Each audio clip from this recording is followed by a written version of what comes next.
जय Hind all of you. आज की इस वीडियो में हम मध्य प्रदेश के इतिहास के अंतर्गत ऐतिहासिक काल के बारे में जानने का प्रयास करेंगे। जैसा कि आप सभी को पता है कि पिछली दो वीडियो में हमने प्राग ऐतिहासिक काल और आदि ऐतिहासिक काल को काफ़ी अच्छी तरह से कवर कर लिया था। उसी तरह से आज हम ऐतिहासिक काल के महत्वपूर्ण तथ्यों को जानने का प्रयास करेंगे। लेकिन उससे पहले यदि आप हमसे फेसबुक या यूट्यूब के माध्यम से जुड़ना चाहते हैं तो आपको सर्च करना होगा सिद्धार्थ यादव एजुकेशन। इसके अलावा टेलीग्राम ऐप से जुड़ने के लिए आप सर्च कर सकते हैं सिद्धार्थ_यादव_एजुकेशन। जैसे कि मैंने पहले ही बताया कि हमने पिछली वीडियो में प्राग ऐतिहासिक काल और आदि ऐतिहासिक काल के बारे में जो भी आवश्यक तथ्य थे उन्हें कवर कर लिया है और आज ऐतिहासिक काल के बारे में जानने का प्रयास कर रहे हैं। तो एक छोटा सा रिकॉल फिर से मैं यहाँ पर करूँगा ताकि आप यदि यहाँ पर पहली बार ये वीडियो देख रहे हैं तो आपको ये सारी चीज़ें पता हो जो इन वीडियोज़ में डिस्कस की जा चुकी हैं। जैसे कि प्राग ऐतिहासिक काल की बात करूं तो प्राग ऐतिहासिक काल एक ऐसा काल है जहां से हमें कोई लिखित साक्ष्य प्राप्त नहीं हुए हैं। क्यों नहीं हुए? तो उसके पीछे कारण था, क्योंकि ये एक ऐसा युग था जहां पर मानव विकसित होने की कगार पर था। मतलब वो धीरे धीरे अपना विकास कर रहा था। वहाँ पर आग की खोज होना, पहिए का निर्माण करना, ऐसी बहुत सारी गतिविधियाँ सिर्फ शुरू ही हुई थी। तो उस समय के मानव को लिखना पढ़ना नहीं आता था, जिसकी वजह से वहाँ कोई लिखित साक्ष्य प्राप्त नहीं होता है।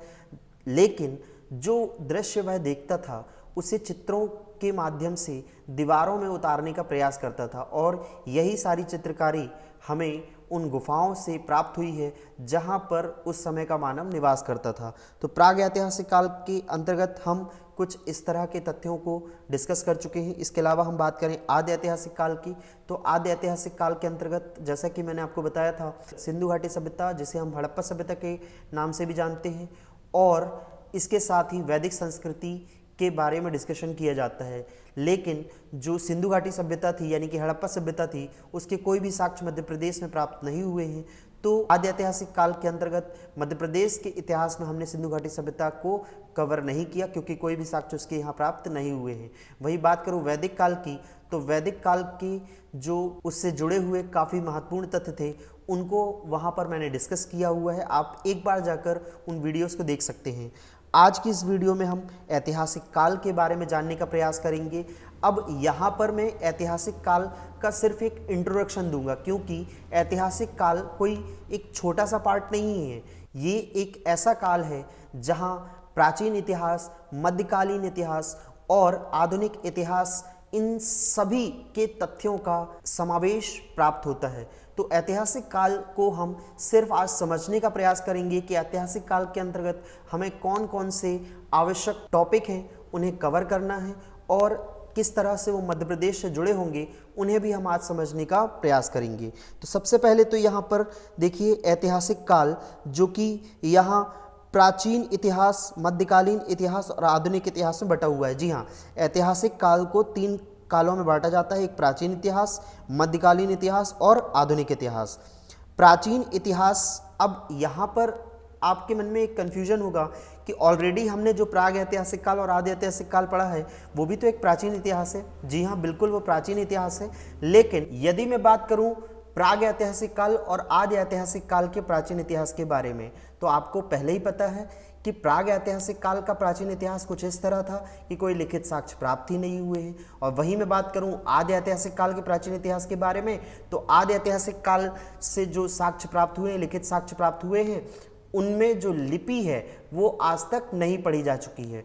तो अब जो इतिहास यानी कि हम ऐतिहासिक काल के अंतर्गत हम पढ़ने वाले हैं, तो अब यहाँ पर जो भी साक्ष्य हैं हम उन्हें पढ़ने में सक्षम हैं। जी हाँ, मतलब कि अब यहाँ से एक ऐसे लिखित साक्ष्य प्राप्त हुए हैं जो यहाँ पर पढ़े जा सकते हैं, चाहे वो प्राचीन इतिहास के बारे में हो, चाहे वो मध्यकालीन इतिहास के बारे में हो और चाहे वो आधुनिक इतिहास के बारे में। तो इस तरह पुराना प्राचीन इतिहास जो है, चाहे वो प्राग ऐतिहासिक काल का हो या आदि ऐतिहासिक काल का, वो अलग है ऐतिहासिक काल के प्राचीन इतिहास से। अब प्राचीन इतिहास के अंतर्गत क्या क्या आएगा उसे पहले समझ लेते हैं। देखिए, प्राचीन इतिहास के अंतर्गत हम महाकाव्य काल को पढ़ेंगे, जहाँ पर रामायण और महाभारत से जुड़े हुए जो आवश्यक तथ्य हैं उन्हें कवर किया जाएगा। मध्य प्रदेश में काफ़ी स्थल हैं जहाँ पे महाभारत और रामायण के जो महत्वपूर्ण स्थल हैं उनके बारे में हमें विवरण प्राप्त होता है। वहीं हम बात करें महाजनपद काल की, तो महाजनपद काल एक ऐसा काल है जहाँ पर जो लोहे की खोज हुई थी उसके बाद से लोगों के द्वारा शासन करने की शुरुआत हुई थी। इसी वजह से महाजनपद काल का अपना विशेष महत्व है और इसी में हम एक विशेष महाजनपद यानी मैं बात कर रहा हूँ यहाँ पर मगध, उसके बारे में भी जानेंगे, लेकिन सिर्फ उतना जितना मध्य प्रदेश के लिए ज़रूरी है, क्योंकि हमें किसी भी चीज़ को मध्य प्रदेश से बाहर जाकर नहीं पढ़ना है। यहाँ पर सिर्फ मेरा उद्देश्य है कि मैं आपको मध्य प्रदेश से जो जुड़े हुए तथ्य हैं, उसके ऐतिहासिक तथ्य हैं, उनको कवर कराऊं। लेकिन यहाँ पर इन सब चीज़ों को बताने का ये मतलब है कि आप किस तरह से सीक्वेंस से अपने फैक्ट्स यहाँ पर याद रखें, कोई भी फैक्ट आपका इधर उधर ना जाए। मध्य प्रदेश का इतिहास ऐसे तो काफ़ी सारे तथ्यों के द्वारा आपको प्राप्त हो जाता है, लेकिन कभी भी आपको सीक्वेंस में नहीं यहाँ पे प्राप्त होता है। इसकी वजह से हम यहाँ पे कोशिश कर रहे हैं कि आपको एक सिस्टमैटिक रिकॉर्ड मिल सके जो आपके दिमाग में बहुत ही अच्छी तरह से बैठ सके। तो अब यहाँ महाजनपद काल पढ़ेंगे और महाजनपद काल में हमारे यहाँ पे जो मध्य प्रदेश में चेदी और अवंती ऐसे कुछ महाजनपद पाए जाते थे जिनके बारे में हम यहाँ पढ़ने का प्रयास करेंगे। बौद्ध धर्म के काफ़ी सारे साक्ष्य हमें मध्य प्रदेश से प्राप्त होते हैं, जैसे कि जो सांची का स्थल है जिसे मौर्य काल में स्थापित किया गया था। इसके अलावा जैन धर्म की बात करें तो जैन धर्म के भी काफ़ी स्थल मध्य प्रदेश में पाए जाते हैं, चाहे वो 52 गजा हो या और भी इससे जुड़े हुए अन्य स्थल हो। इन सभी को हम इस टॉपिक के अंतर्गत कवर करेंगे। वहीं हम मगध के शासन की बात करते हैं तो यहाँ पे हर्यक वंश था।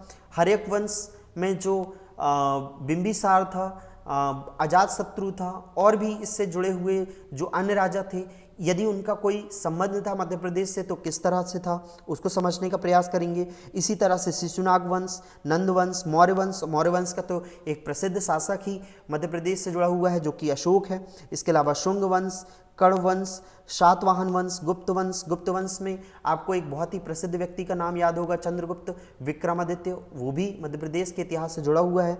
वहीं हम बात करें वर्धन वंश, तो इन वंशों से यदि कोई भी तथ्य मध्य प्रदेश से जुड़ा हुआ है तो हम उन्हें बहुत ही अच्छी तरह से सीक्वेंस वाइज यहाँ कवर करेंगे। इसके बाद आते हैं तो विदेशी आक्रमण में, यदि विदेशी आक्रमण के कोई साक्ष्य मध्य प्रदेश से प्राप्त हुए हैं तो वो कौन से साक्ष्य हैं या कौन से तथ्य हैं जिन्हें हमें पढ़ने की ज़रूरत है। कुछ विदेशी आक्रमण यहाँ बता रहा हूँ मैं, ईरानी आक्रमण, ग्रीक आक्रमण, यवन आक्रमण, तो ऐसे काफ़ी सारे आक्रमण हुए हैं और उन सभी से जुड़े हुए अगर यदि मध्य प्रदेश में कोई तथ्य हैं तो वो कौन कौन से हैं, इनको मैं एक एक बार अच्छी तरह से सिस्टमेटिकली यहाँ कवर करूँगा। तो काफ़ी अच्छे से आपको यहाँ नोट्स प्रोवाइड कर रहा हूं, उन्हें आप अपने पास अच्छी तरह से नोट डाउन करती जाइएगा। बहुत ही ज़रूरी है कि यहाँ पर आप उन्हें नोट ज़रूर करें। इसके बाद आते हैं मध्यकालीन इतिहास के अंतर्गत, तो इसमें पूर्व मध्यकालीन इतिहास की यदि मैं बात करूँ तो यहाँ अरब आक्रमण, तुर्की आक्रमण होते हैं। तो अरब आक्रमण, तुर्की आक्रमण का कोई प्रभाव मध्य प्रदेश में देखने को मिलता है क्या? क्या उन्होंने मध्य प्रदेश को कभी लूटा था क्या, या उससे जुड़े हुए स्थलों को लूटा था क्या? इसके अलावा सल्तनत काल की बात की जाए तो गुलाम वंश और खिलजी वंश, तुगलक वंश, सैयद वंश, लोधी वंश और इन्हीं सब वंशों के बीच क्या मध्य प्रदेश से जुड़ा हुआ कोई इतिहास था दिल्ली सल्तनत काल का?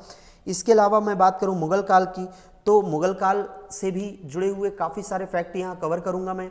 जैसे कि आपको पता होगा कि जो रीवा के राजा रामचंद्र थे, या मैं बात करूँ यहाँ पे जो जहांगीर के दोस्त थे वीरदेव सिंह जो कि ओरछा से जुड़े हुए हैं, उनके भी कुछ महत्वपूर्ण तथ्य यहाँ कवर करने का प्रयास में करूँगा। इसके बाद बात करेंगे हम आधुनिक इतिहास की, तो उत्तर मुगल काल के समय क्या मध्य प्रदेश से जुड़ा हुआ कोई तथ्य था आवश्यक, या विदेशियों के आगमन की यदि मैं बात करूँ, पुर्तगाली, डच, अंग्रेज, फ्रांसीसी, तो इन सभी से क्या मध्य प्रदेश का इतिहास जुड़ा हुआ है। और ब्रिटिश काल में मध्य प्रदेश की यदि मैं बात करूं तो ब्रिटिश काल का मध्य प्रदेश के ऊपर क्या प्रभाव रहा है, कहां कहां पर ब्रिटिश काल से जुड़े हुए तथ्य मध्य प्रदेश से प्राप्त होते हैं। और इसी के साथ ही हम बात करेंगे आज़ादी के लिए जो आंदोलन हुए उसमें मध्य प्रदेश से जुड़े हुए कौन से आवश्यक तथ्य थे और कौन से ऐसे प्रमुख व्यक्तित्व थे जो मध्य प्रदेश से जुड़े होने के साथ ही आज़ादी के आंदोलन में शामिल थे। वहीं भारत की आज़ादी को लेकर जो महत्वपूर्ण तथ्य हैं वो भी यहाँ पर कवर किए जाएंगे और यहाँ तक पूरा ऐतिहासिक काल कवर किया जाएगा जो कि मध्य प्रदेश के इतिहास से जुड़ा होगा। अब यहाँ पर आपको ये बात समझनी है कि मैं यहाँ पर इन सभी के फैक्ट्स डिस्कस करने की बजाय इस सीक्वेंस को क्यों समझा रहा हूं। तो बहुत अच्छे से याद रखिएगा, ये सीक्वेंस समझना आपको बहुत ही ज़्यादा ज़रूरी है।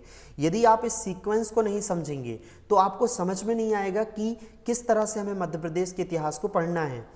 ऐतिहासिक काल के हर एक वीडियो को समझने से पहले आपको इस सीक्वेंस का पता होना बहुत ज़रूरी है, क्योंकि कभी भी आपके दिमाग में एक अच्छी ड्राफ्टिंग नहीं हो सकती है जब तक आप इस वीडियो को नहीं देखेंगे।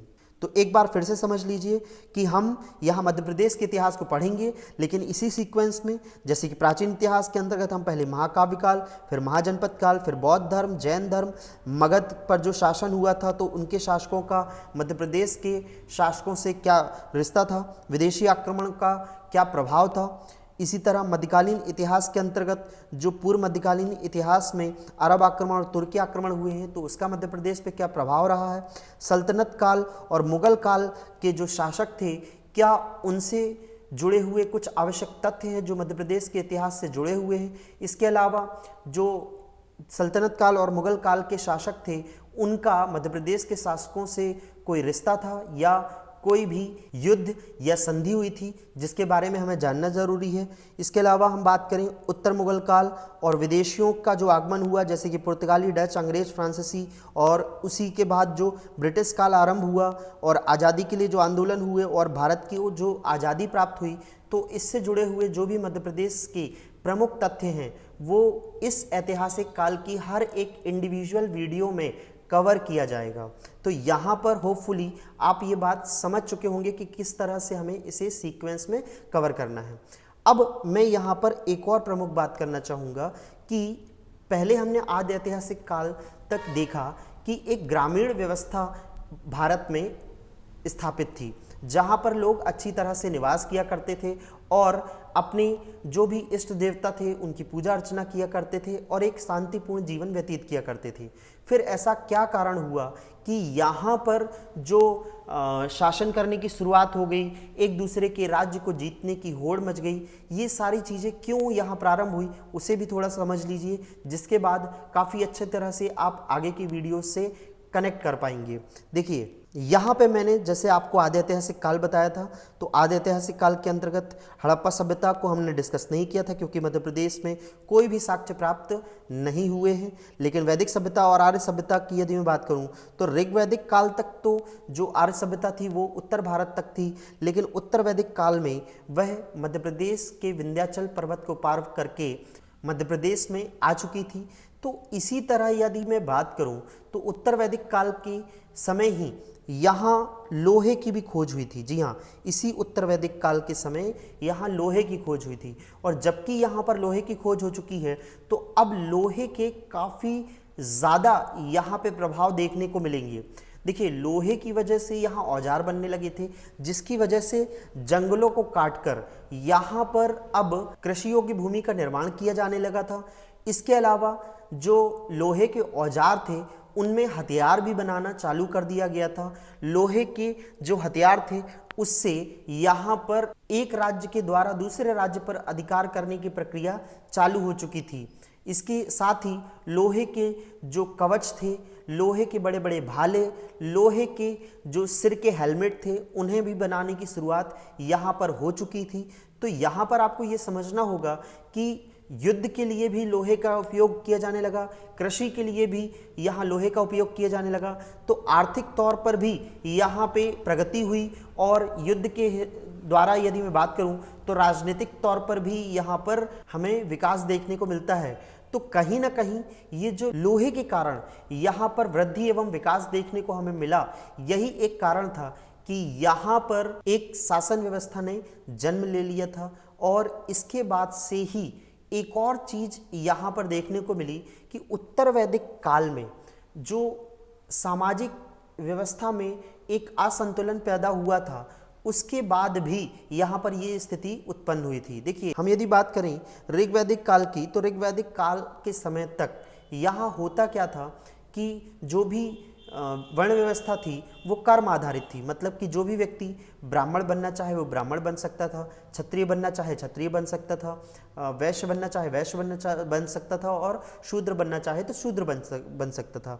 लेकिन यदि हम बात करें उत्तर वैदिक काल की, तो उत्तर वैदिक काल में ये कर्म आधारित वर्ण व्यवस्था नहीं थी, जाति आधारित वर्ण व्यवस्था आ चुकी थी। और जब यहाँ जाति आधारित वर्ण व्यवस्था जन्म लेती है तो इसी के बाद से ही यहाँ पर जो एक व्यक्ति और दूसरे व्यक्ति में असमानता का माहौल उत्पन्न हुआ, और इसी के कारण से यहाँ पर अन्य धर्मों का भी उदय हुआ। इसी वजह से प्राचीन कालीन इतिहास के अंतर्गत हम यहाँ पर बौद्ध धर्म और जैन धर्म को भी पढ़ रहे हैं, और जो राजनीतिक विकास हुआ और आर्थिक वृद्धि हुई, इसी की वजह से किसी एक जगह के शासन व्यवस्था को इतना बढ़ते हुए देख रहे हैं। उसके पीछे भी कुछ कारण हैं कि क्यों वहाँ पर प्रगति हुई, क्यों अन्य महाजनपदों में उतना विकास नहीं हुआ।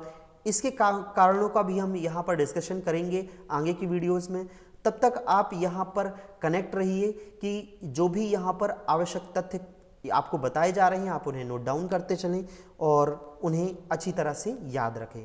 होपफुली ये जो एक छोटा सा सीक्वेंस डेवलप करने वाला वीडियो था, ताकि आप समझ सके कि हम ऐतिहासिक काल के अंतर्गत आगे किन किन टॉपिक को कवर करने वाले हैं, वो आपको समझ में आया होगा और आप इसे काफ़ी सीरियस लेते हुए आप इनके नोट्स बनाने की कोशिश करेंगे।